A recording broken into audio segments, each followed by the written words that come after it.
இன்றைக்கி நம்ம என்ன பார்க்க போகிறோம்னா கொள்ளு சாம்பார். அதுக்கு தேவையான பொருட்கள்: 1 கப்பு கொள்ளு. அதை குக்கரில் 4லேருந்து ஒரு 5 விசில் விட்டு ஒரு மலர வேக வச்சு எடுத்துக்கணும். அது கூட ஆட் பண்ணுறதுக்கு ஜீரகம் 1/2 ஸ்பூன், மல்லி 1/2 ஸ்பூன், சின்ன வெங்காயம் ஒரு 10க்குள்ளே, கருவேப்பிலை 2 கொத்து, தாளிக்கிறதுக்கும் கூட போட்டு வேக வைக்கிறதுக்கும், புளி ஒரு 5-6 வரமிளகா, உரிச்ச ஒரு 5-6 பல் பூண்டு, எண்ணெய் தாளிக்கிறதுக்கு, உப்பு தேவையான அளவு. இப்போ அடுத்து நம்ம என்ன பண்ண போகிறோம்னா, வேக வச்ச கொள்ளு கூட சின்ன வெங்காயத்தை ஆட் பண்ணுறோம். அடுத்தது கருவேப்பிலை, பூண்டு, புளி,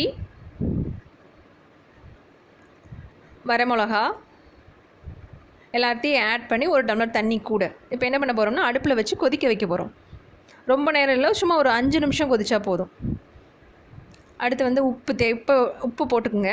தேவையான அளவு உப்பு போட்டுட்டு 1/2 ஸ்பூன் ஜீரகம், 1/2 ஸ்பூன் மல்லி எல்லாத்தையும் ஆட் பண்ணிவிட்டு சும்மா ஒரு 5 நிமிஷம் கொதிக்க விடுங்க.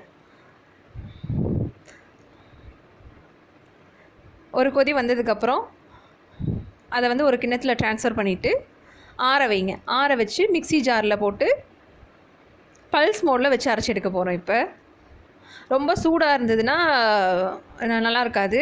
லைட்டாக ஆற வச்சு பல்ஸ் மோடில் வச்சு நல்லா கொரப்பாக அரைச்சி எடுத்துக்கங்க. இப்போ அடுத்தது நம்ம கடாயில் தாளிக்க போகிறோம். தாளிப்புக்கு எண்ணெய், கடுகு, கருவேப்பிலை ஆட் பண்ணிவிட்டு கூட நம்ம அரைச்சி வச்ச அந்த பேஸ்ட்டை இப்போ இது கூட கலக்க போகிறோம். ரொம்ப திக்கான கன்சிஸ்டன்சியில் இருந்ததுன்னா கொஞ்சம் கூட நம்ம என்ன பண்ணலாம்னா தண்ணி ஆட் பண்ணிக்கலாம். திக்காக இருந்தாலும் நல்லாயிருக்கும், ஒன்றும் ப்ராப்ளம் இல்லை. தண்ணியாக இருந்தால் சாதத்தில் ஊற்றி பசஞ்சு சாப்பிட்றதுக்கு நல்லாயிருக்கும். இப்போ இது ஒரு 5 நிமிஷம் கொதிக்க வைக்க போகிறோம். ரொம்ப நேரம் தேவையில்லை, லைட்டாக ஒரு 5 நிமிஷம் கொதிக்க வச்சா போதும். கூட லாஸ்ட்டாக பெருங்காயம் ஆட் பண்ணுறோம். நல்லா கொதி வந்தோடனே அது அவங்கவுங்க கன்சிஸ்டன்சிக்கு தகுந்த மாதிரி திக்காக வேணும்னா திக்காக வச்சுக்கலாம், இல்லை லைட்டாக தண்ணியாட வேணும்னா தண்ணியாக வச்சுட்டு இப்போ நம்ம ஒரு பவுலில் ட்ரான்ஸ்ஃபர் பண்ணிக்கலாம். டேஸ்டியான கொள்ளு சாம்பார் ரெடி. இந்த ரெசிபி பிடிச்சிருந்தா லைக் பண்ணுங்கள், ஷேர் பண்ணுங்கள், கமெண்ட் பண்ணுங்கள். மறக்காமல் தென்னங்கிட்டி சேனலுக்கு சப்ஸ்கிரைப் பண்ணுங்கள். தேங்க்யூ ஃபார் வாட்சிங்.